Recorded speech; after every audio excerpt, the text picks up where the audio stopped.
Kondisi Banda Aceh ini termasuk daerah yang sangat rawan terhadap kondisi banjir. BNPB menghibahkan early warning system yang akan kita tempatkan di 5 titik di wilayah Kota Banda Aceh.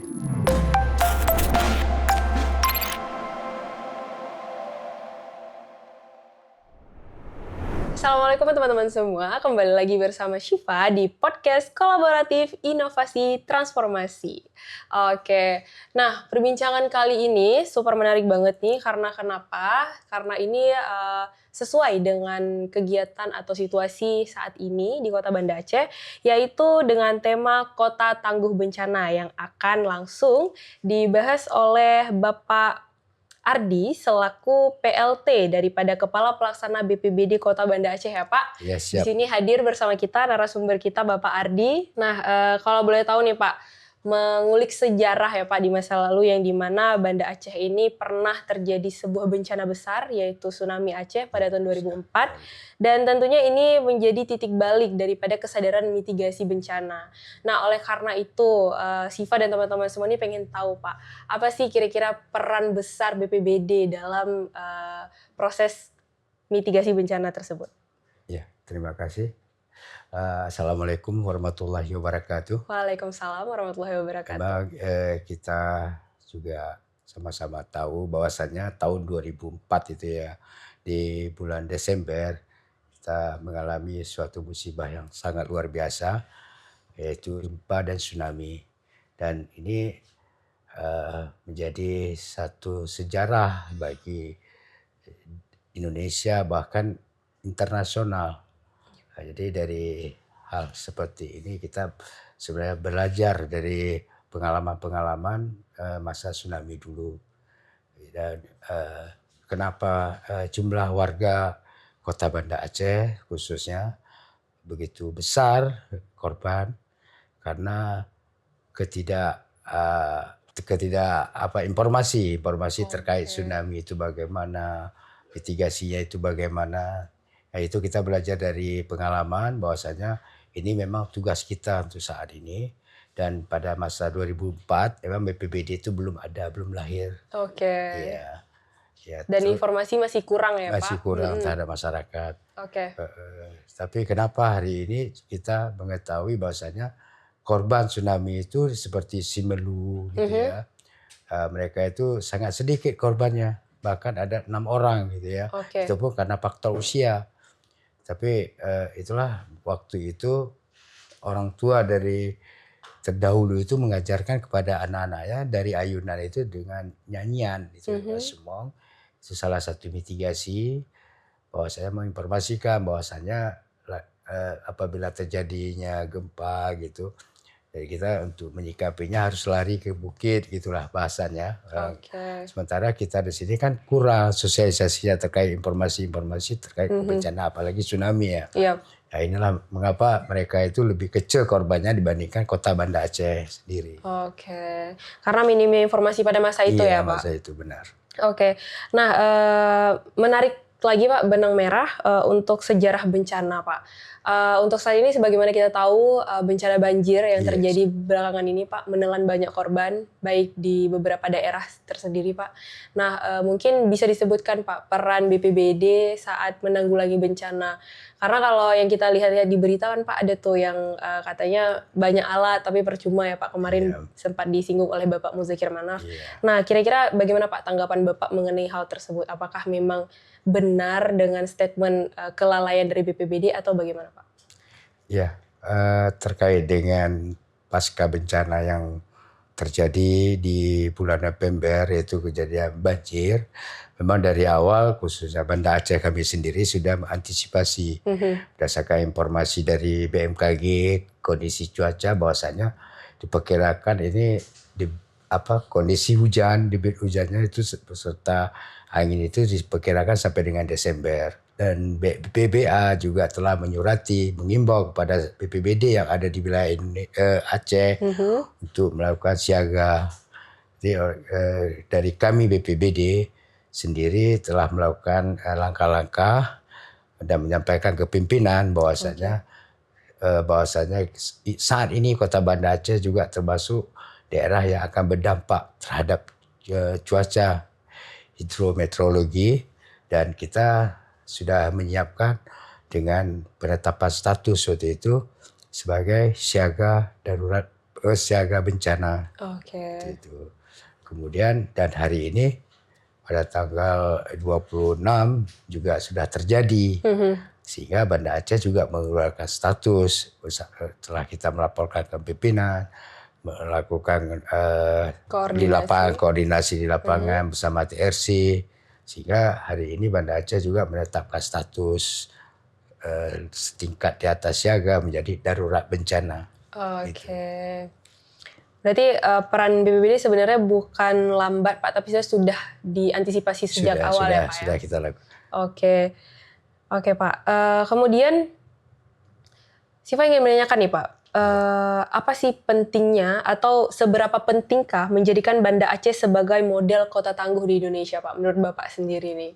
Ya, ini sangat-sangat memang menjadi salah satu target dari kami BPBD, dan sesuai dengan visi misi Ibu Wali Kota juga untuk menciptakan bagaimana kota Banda Aceh ini menjadi kota tangguh bencana. Ya. Dan ini memang perlu kerja keras kita bersama bagaimana menciptakan masyarakat ini nyaman berdomisili di kota Banda Aceh, dan langkah-langkah apa yang kami lakukan tetap kita berkoordinasi, berkolaborasi dengan semua OPD sehingga kota Banda Aceh benar-benar menjadi kota yang tangguh bencana. Berarti benar-benar udah disiapkan ya Pak? Sudah disiapkan. Ibu. Dengan berbagai kerjasama daripada pemerintah dan juga masyarakat dibutuhkan pastinya ya Pak? Nah, mengenai program dan strategi BPBD dari Kota Banda Aceh sendiri nih Pak, kita dengar-dengar ada early warning system. Benar. Nah, boleh dijelasin mungkin Pak, early warning system itu apa dan fungsionalnya seperti apa? Ya, terima kasih. Terkait EWS, Early Warning System, ini merupakan suatu kerja keras Ibu Wali Kota kita melakukan lawatan ke BNPB, menyampaikan bahwasanya kondisi Banda Aceh ini termasuk daerah yang sangat rawan terhadap kondisi banjir. Menyikapi hal tersebut, dari pihak BNPB menghibahkan early warning system yang akan kita tempatkan di 5 titik di wilayah Kota Banda Aceh. Kalau boleh tahu nih Pak, titik mana-mana aja tuh yang akan ditetapkan untuk early warning system tersebut Pak? Iya, untuk penempatannya kita ini dari hulu ke hilir. Yang dari hulu ke hilir, di mana kita ketahui di hulu itu ada di Aceh Besar. Ya, itu di Aceh Besar, di Indapuri yang kita tempatkan. Kemudian di wilayah kota, di tepatnya di depan Polres Aceh Besar, Polresta. Kemudian di hilir ya kita tempatkan di kilometer 0. Iya, karena di sana juga mendeteksi air pasang laut. Iya. Kemudian 2 lagi akan kita pasang di Ketapang ya, di jembatan Ketapang itu sebelah sisi kirinya itu kita pasang karena mendeteksi air yang dari Matai. Kemudian yang satu lagi akan kita tempatkan di Putropang. Dan penempatan ini juga tidak semata-mata yang menentukan BPBD.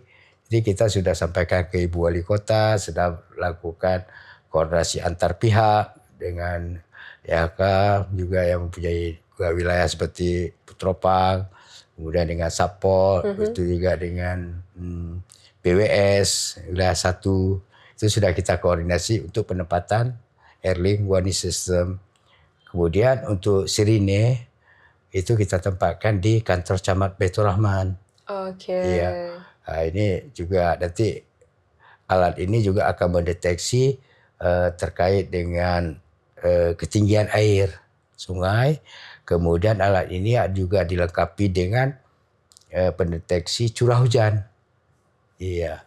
Kemudian dilengkapi dengan CCTV sehingga alat ini bekerja dengan maksimal gitu. Dan tidak menggunakan arus listrik. Jadi menggunakan solar cell. Oh, Iya, jadi menarik ya Pak, early iya, warning system tersebut tidak menggunakan listrik, iya, tapi justru menggunakan solar cell, mengandalkan solar cell. solar cell. Oke, berarti itu program yang dicanangkan oleh BPBD atau sudah berjalan Pak? Ya, sebenarnya bukan di apa namanya, dirancang ya, Mhm. dicanangkan lagi, tapi ini sudah mulai pekerjaan. Oke, sudah masuk ke tahap untuk Iya, ini sangat luar luar biasa ini Ibu Wali Kota sampai begitu menyampaikan langsung direspon ya. oke. Ini diperkirakan ini di bulan Desember, Mhm. minggu kedua Desember ini sudah berfungsi gitu. Oke, berarti langsung mendapat respon positif Iya, ya Pak, sangat sehingga bisa respon positif. ditindaklanjuti. Iya benar. Oke. Nah, untuk strategi dari BPBD sendiri nih Pak, untuk meningkatkan sistem kesadaran di masyarakat, mungkin apa nih Pak langkah-langkah yang dapat dilakukan oleh BPBD?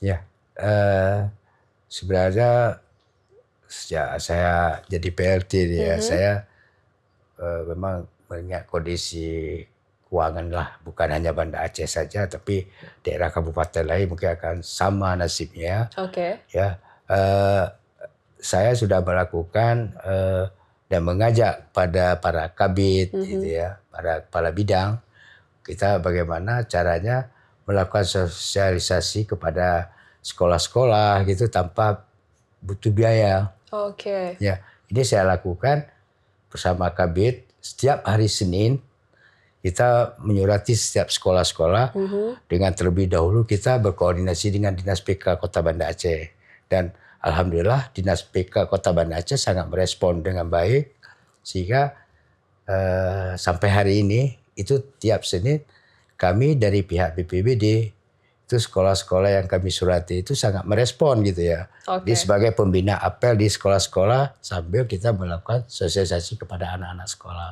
Siap. Iya, Berarti itu salah satu strategi yang dapat dilakukan oleh BPBD untuk meningkatkan awareness buat mengenai ketangguhan ya, edukasi tangguh edukasi bencana ya Pak? bencana ya. Oke. Dan kita juga melakukan sosialisasi ke masyarakat, ke Mhm. kampung-kampung itu dengan berkoordinasi dengan para kecilnya ya. Sehingga Kolaborasi lintas sektor lintas berarti ya Pak? sektor itu. Oke. Jadi dengan kantor-kantor juga Mhm. kita melakukan sosialisasi. Ini sampai saya katakan ini kami nggak perlu dibayar ini. Ini memang Oke. sudah tanggung jawab kami. Heeh, heeh. Jadi untuk narasumber semuanya itu siap dari BPBD tanpa harus memikirkan biaya gitu. Karena kami maaf kita ini memang udah tugas Iya. gitu untuk melakukan sosialisasi kepada masyarakat. Berarti sebesar itu ya Pak peran daripada BPBD Iya, untuk terus meng-awareness-kan iya, masyarakat iya. mengenai antisipasi bencana ya Pak? Bencana. Oke Pak. Menarik sekali mengenai berbagai strategi dan program yang dilakukan oleh BPBD untuk meningkatkan awareness masyarakat. Iya, Dan kalau boleh tahu nih Pak, setiap perjalanan itu kan pasti ada yang namanya tantangan Pak. Nah, kira-kira apa sih Pak yang sejauh ini tantangan yang dihadapi oleh BPBD Pak di lapangan? iya. Untuk tantangan yang kami hadapi itu sebenarnya semua itu memang ada tantangannya, Yap. tapi bagaimana cara kita meminimalisir sehingga tantangan itu tidak menghambat kinerja kita sendiri. Mhm. Memang kadang-kadang kita di sini butuh SDM-nya, sumber daya manusianya sendiri, Mhm. kemudian juga dengan bukan hanya masyarakatnya saja ya harus kita latih juga dari internal kita juga harus kita latih juga sehingga mereka itu dengan sering-sering mengulang itu kan lebih paham, lebih mengerti gitu ya. Ini satu permasalahan juga Mhm. karena kita butuh mereka melakukan apa namanya peningkatan SDM-nya lah gitu ya, Oke. kemampuan mereka. Ini salah satu kendala juga. Mhm. Kemudian terkait dengan peralatan-peralatan yang saat ini kami di BPBD ini juga mungkin perlunya peremajaan lah untuk bagaimana dalam menghadapi bencana nantinya kita sudah siap dengan kondisi SDM-nya dan dengan peralatan yang didukung. Oke. Dan selain itu Pak mungkin mengenai perubahan iklim atau cuaca Pak, itu dapat mempengaruhi nggak Pak kira-kira untuk kinerja dari BPBD-nya Pak saat melakukan proses evakuasi mungkin? Ya, untuk saat ini dalam hal melakukan langkah-langkah evakuasi di Mhm. lapangan, ini kota Banda Aceh ini kan sangat hebat sebenarnya. Yap. Karena kenapa saya katakan hebat, ini ada program Ibu Eliza Ibu Wali, bahwasanya kota ini kota kolaborasi.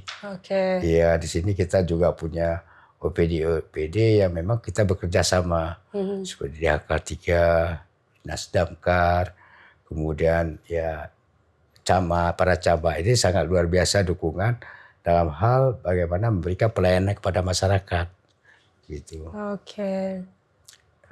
Nah, berbicara mengenai Banda Aceh dan BPBD, Pak. Dengar-dengar kita dapat penghargaan nih dari UNESCO mengenai 2 daerah di Banda Aceh. Mungkin boleh dijelasin nih Pak, daerah apa? Mungkin boleh disebutkan daerah apa aja dan dijelaskan nih kenapa bisa sampai UNESCO menotis 2 daerah yang ada di Aceh tersebut, Pak? Iya.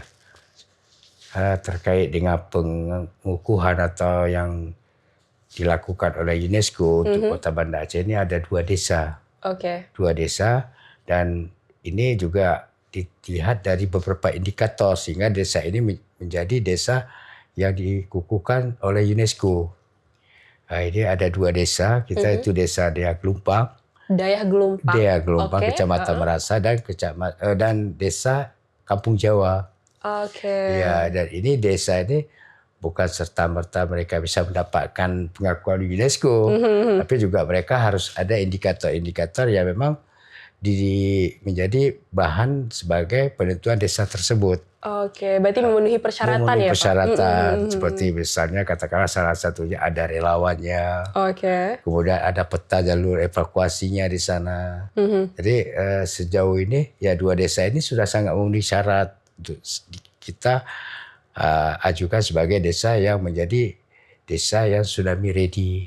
Dan desa-desa lain juga terus berbenah ini sebagai proyek sebenarnya ya. Banyak sebenarnya desa-desa yang lain yang memang sudah siap.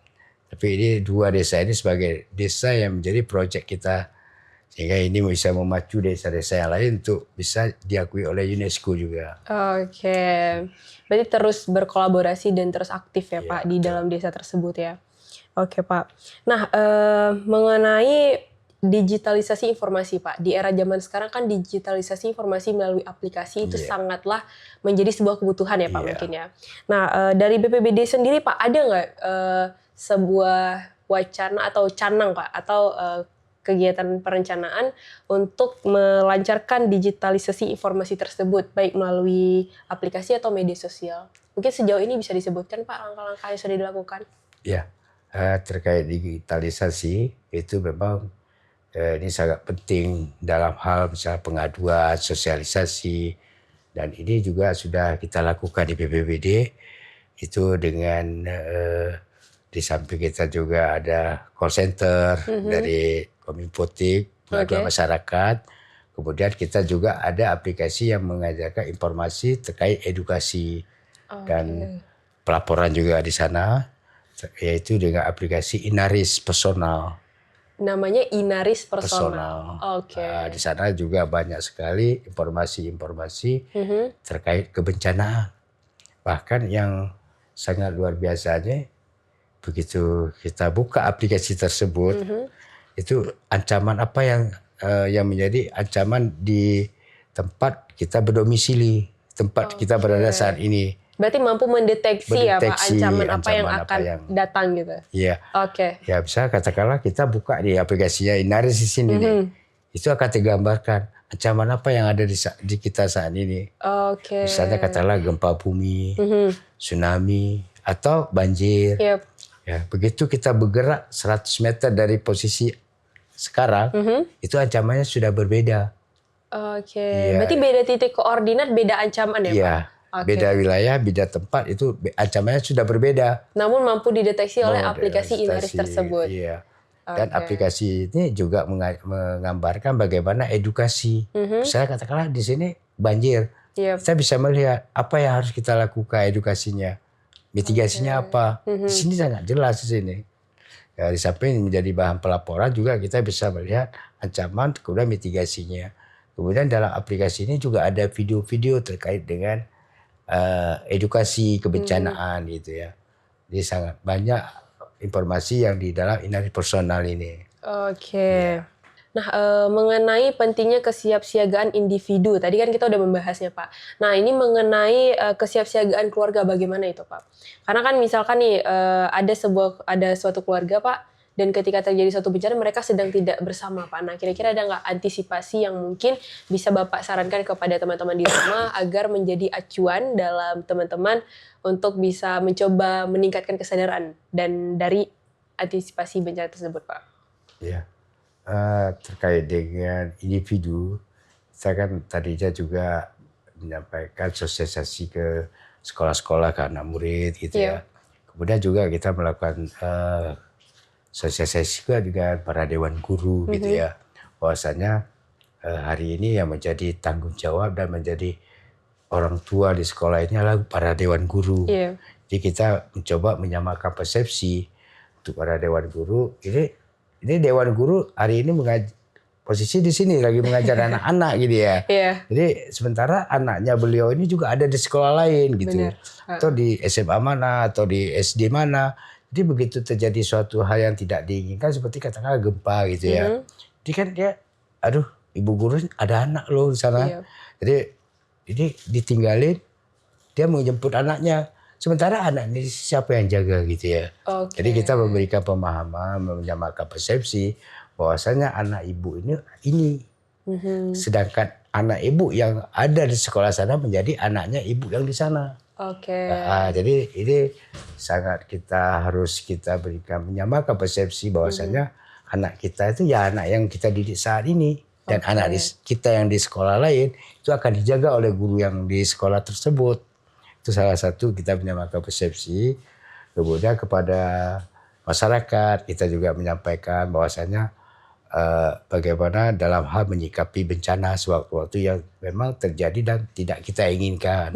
Setidaknya kita menyiapkan semua peralatan seperti adanya tas siaga. Oke. Ya, di sana mungkin ada pakaian, ada kebutuhan logistik yang berlaku untuk 2-3 hari gitu ya. Di saat bencana itu kita sudah siap gitu. Termasuk dokumen-dokumen hal yang penting itu tolong diarsipkan dengan yang benar. Sehingga waktu terjadi bencana kita sudah tinggal mengambilnya aja, tidak harus mengumpulkan lagi. Ini salah satu, ini kan waktu dimainnya. Iya, benar. Jadi begitu gempa terjadi, kalau diproteksikan bahwa bakal terjadi tsunami, ini waktunya sangat singkat gitu. Jadi kalau harus kita bermain dengan waktu, maka ini menjadi satu ancaman juga bagi kita, jiwa kita juga gitu. Oke. Nah, berarti itu mengenai kesiapsiagaan tadi ya, Pak? Iya, Untuk menghadapi lebih bencana. menariknya lagi, misalnya katakanlah kita nih ke Jakarta ya. Oke. Ke Jakarta mungkin kalau untuk kota Banda Aceh seperti Kriat itu ya, Kriat itu mungkin hanya 3 lantai ya. Iya. Itu mungkin tidak terlalu bermasalah apabila suatu waktu terjadi bencana, katakanlah kebakaran, katakanlah ya hal-hal yang bencana alam lah. Luar dugaan. Iya. Di sana kan otomatis listrik kan padam. Yep. Tidak bisa digunakan. Yang tadinya kita naiknya lift gitu ya, eskalator itu kan akhirnya nggak berfungsi. Iya. Nah, jadi kalau kebakaran di lantai berapa gitu, jadi bagaimana cara mengevakuasi kita sendiri yang sudah ada di lantai yang lebih tinggi. Misalnya kita katakanlah ke Jakarta tadi ya. Kalau ke Jakarta itu kan sampai 20-30 lantai. Yep. Kita kebetulan posisi kita ada di lantai 25 gitu. Oke. Ya, lantai 25. Tiba-tiba informasi ke bawah tuh ada kebakaran gitu ya. Otomatis kan listrik padam. Yep. Lift nggak bisa digunakan. Jadi saran saya nih ya, misalnya katakan kita ke Jakarta, dia waktu bisa kata jam 10, jam 11 baru ke hotel, itu pastikan dulu tangga darurat itu di mana posisinya. Oke, selalu mengecek posisi tangga Posisi darurat. tangga darurat, bisa ini untuk kamar saya di sini, tangga daruratnya apakah di sebelah kiri atau di sebelah kanan atau di depan kamar saya tangga darurat itu. Oke. Iya, jadi kita harus tahu dulu di mana posisi tangga daruratnya. Agar suatu waktu terjadi bencana kita dapat Sudah tahu mengevakuasi diri ya, Pak. Di saat terjadinya katakanlah kebakaran, bencana juga, kita kan gelap nih. Iya. Ya, tapi karena kita sudah tahu posisi tangga darurat itu ada di depan kamar hotel, mungkin dengan bantuan alat penerangan HP ya sekarang sudah canggih, mungkin kita tahu tangganya di depan kita. Jadi kita tidak bermain-main dengan waktu, apalagi kebakaran ya. Dan luar biasa kalau hotel itu tebal ambalnya aja sudah sampai 5 cm. Mungkin dengan asap saja mungkin kita sudah ini ya, sudah mengancam jiwa kita ya. Oke. Ya, jadi dengan cara begitu kita tidak lari ke kiri, tidak lari ke kanan untuk mencari, karena kita sudah tahu tadi di depan kita atau di samping kita. Oke. Begitu dengan penerangan mungkin kita langsung menuju. Begitu dapat tangga pintu, mungkin turunnya kan ke begini gitu, langsung ke bawah. Ini Berarti satu himbauan juga. Kesiapsiagaan juga Kesiapsiagaan dibutuhkan ya kita Pak, jangan dimanapun butuh kita gitu. berada. Oke, benar sekali Pak. Sungguh banyak Pak insight-nya dan menarik juga tadi pembahasannya mengenai beberapa langkah daripada BPBD yang dilakukan, baik itu mengenai investigasi bencana ataupun membangun kesadaran dari masyarakat sendiri ya Pak. Dan itulah dia tadi beberapa rangkuman poin yang dijelaskan oleh Bapak, di mana ketika kita ingin selamat daripada bencana, maka segeralah mencari tempat yang aman dulu ya Pak. Iya, Salah pasti. satunya tadi seperti kalau kita keluar tuh mencari tangga darurat jika kita di hotel ya Pak. Iya. Kalau kita pergi ke gunung mungkin mencari spot-spot yang lebih nyaman ya Pak. Iya. Atau yang lebih tidak terlalu terjal gitu. Dan tetap mengabari keluarga dimanapun berada.